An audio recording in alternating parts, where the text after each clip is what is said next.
Damn.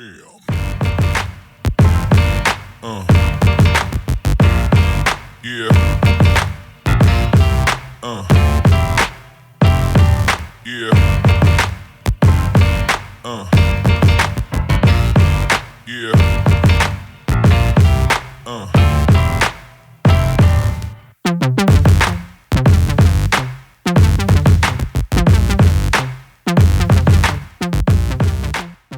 With a very distinguished set of speakers you'll hear. First of all, of course, the President of the Russian Federation.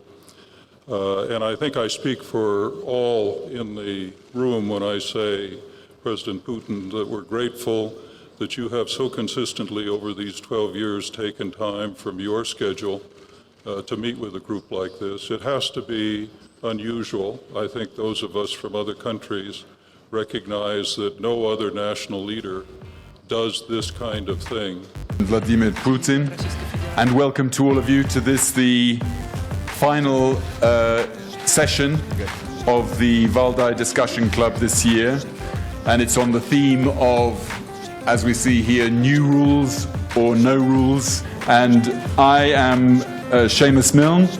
I'm a journalist on The Guardian in London, and I'm going to co-moderate this session. Dominic has described the Ukrainian crisis as the reason for the deterioration of international relations that we're seeing. But the crisis in Ukraine, while it has contributed to that trend, it was not the initial reason. It was itself a result of this disbalance in international relations and in the global architecture. As for the reasons of that, our colleagues have spoken about that at length, but I do see this disbalance of international relations as the prime reason for these developments. We will talk about elections or energy supplies to Ukraine and to Europe, if you wish. We will discuss all that later on. But first I would like to react to Wolfgang's words that he's an optimist. Some people are also pessimists. I've already told you this old joke. It's a bit harsh, but I still want to tell you. There is this joke about a pessimist and an optimist. A pessimist drinks some cognac and says, it smells like a cockroach. And an optimist catches a cockroach, sniffs it and says, smells like brandy. I would prefer to be a pessimist drinking brandy than an optimist smelling cockroaches. Even though, of course, optimists usually have a better time in life, but our overall purpose is not to go hard on alcohol and to have a decent lifestyle. But to that end, we need to jointly address crisis and challenges and establish mechanisms for jointly responding to for interaction to jointly respond to global issues. Thank you. Thanks very much. I'll open it up to questions from the audience, but if I might take the opportunity of asking the first question to President Putin.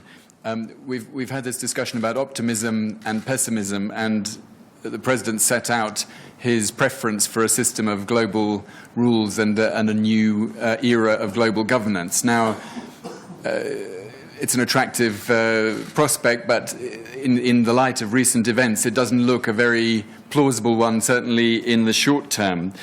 We've all talked about the breakdown of the global order, and President Putin has talked about the threat of multiplying conflicts if that continues.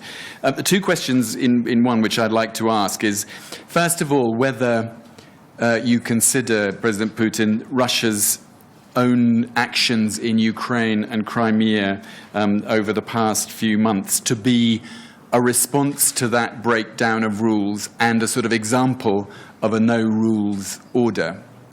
And the second part of the question is really whether what's taken place, this global breakdown of a rule system, does that signal, from Russia's point of view, a shift in Russia's global position? It's been said here in the past couple of days that Russia can't lead in the current global order, but it can decide who leads. And I wondered whether that's your own view. Я попросил бы вас все-таки еще раз сформулировать вторую часть. I would ask you to rephrase your second question. What was your second question, actually?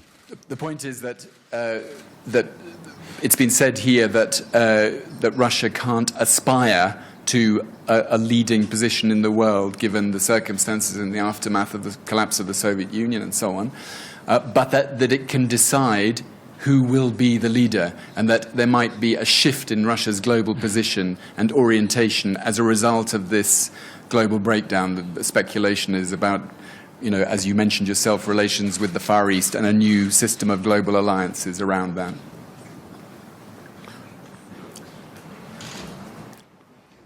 Россия своей ориентации не меняла. Russia has never changed its orientation. We are a country of traditional tastes. We are oriented toward cooperation and toward a joint search of solutions. We don't presume we don't presume to be global leaders. We don't aspire for global leadership. This argument that Russia seeks global domination, that is just false. We don't, like I said, we not demand a special role for us. We just believe that all international players should respect each other's interests. We are ready to respect our counterparts' interests, but we would like to see similar interests for our opinions, for our attitude. We have expressed our opinions on the situation in the Middle East, on the Iranian nuclear program, on the North Korean issue, on global terrorism, global cybercrime, or drug trafficking. We have never changed our priorities. We have never altered our priorities in these areas, even notwithstanding some unfriendly action by our Western counterparts, initiated and led by the United States. That has never made us change anything in our behavior or in our attitude. But of course, everything has its own boundaries, and I do believe that if Russia were forced to change its policies by some external factors, that could be possible. But so far, as long as we don't have this extraordinary situation, this emergency situation, we are not planning to do anything like that. As for Russia's actions in Crimea, I have said that many times, but I can repeat it if that is if it's necessary. The UN Charter, in its very first article, provides for the right of nations to self-determination.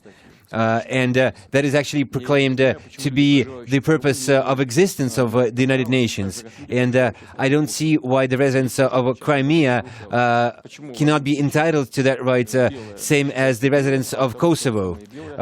Why is it that, in one case you call a spade, and in another case you don't? We will never agree to this difference in approach. And then no one ever pays attention to that, but I will specifically point you to this fact. What has happened in Crimea is, first of all, initially, there was a coup d'etat in Kiev. No one actually calls it that way, but that was so obviously an armed revolt, an armed uprising, a coup d'etat. In some regions, the people did not understand what was going on, and in other regions, people got scared. They got scared of radical nationalists coming to power, including some of the neo-Nazis.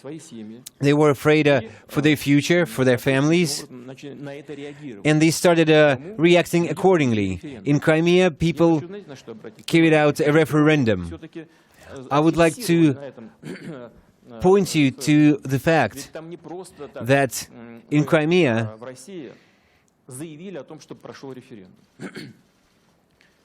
it was not merely Russia announcing that there was a referendum in Crimea. It was an absolutely legitimate representative governing body, the Parliament of Crimea, that took the decision on holding a referendum. And it was actually elected several years ago in accordance with Ukrainian law, way before the recent events. And it was based on that very referendum, same as in Kosovo. Crimea issued its declaration of independence and applied to the Russian Federation for accession. No matter what they say, no matter how they look for shortcomings, they look for flaws with that referendum and with that decision, they are unable to actually find anything. The UN court stated clearly that the agreement of supreme authorities, that was its decision on Kosovo, that the central authorities' reaction is not necessary for a territory to proclaim its independence. That was its verdict as regards Kosovo. And I keep thinking back to what people used to say about that in ancient times. If you remember this aphorism, what Jupiter is entitled to, an ox is not. But we cannot agree to that. We cannot agree to those rules. An ox might not be entitled to something like that, but let me tell you, the bear is not asking anyone for permission.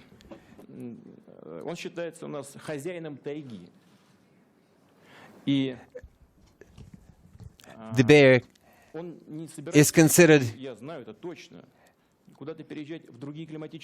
a strong and very traditional animal. The bear does not seek to travel to other places, to migrate to other parts of the world, but at the same time the bear will not give up its taiga to anyone, will not surrender its taiga.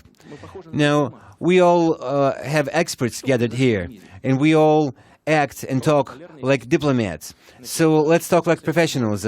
What happened in the world was the former bipolar system, which included the Soviet Union once, fell apart. The Soviet Union was no longer, was history. All the rules that had existed previously were created, were developed for this bipolar system, even though the Soviet Union was dubbed a third world country with nuclear missiles. That could be true, but it did have a lot of missiles. And it had these prominent political leaders, such as Nikita Khrushchev, who used to bang his shoe on the podium in the United Nations. And, you know, the Western leaders would think, you know, we better not mess with those people. What if they actually do shoot their missile at us, you know? Once the Soviet Union was history, the West was tempted to act however it wanted. They thought they didn't have to take Russia's interests into consideration anymore. They believed Russia had experienced a transition since being the Soviet Union. So they decided they were free to do whatever they wanted. No holds barred. And it was exactly what Dominic spoke of: Iraq, Libya, Afghanistan, and before that Yugoslavia. Was that all in accordance with international law? Why are you telling us tales? So what we have is that some countries are free to do whatever they want, and we have no right to protect the interests of Russian speakers in Crimea? It will not be that way. And I would like everyone to get an understanding of this. I would like everyone to embrace this fact. They need to get over their illusions and attempt to make the whole world toe the line. You need to adopt a system of mutual respect for one another. It has been there for ages. All you need to do is just acknowledge it.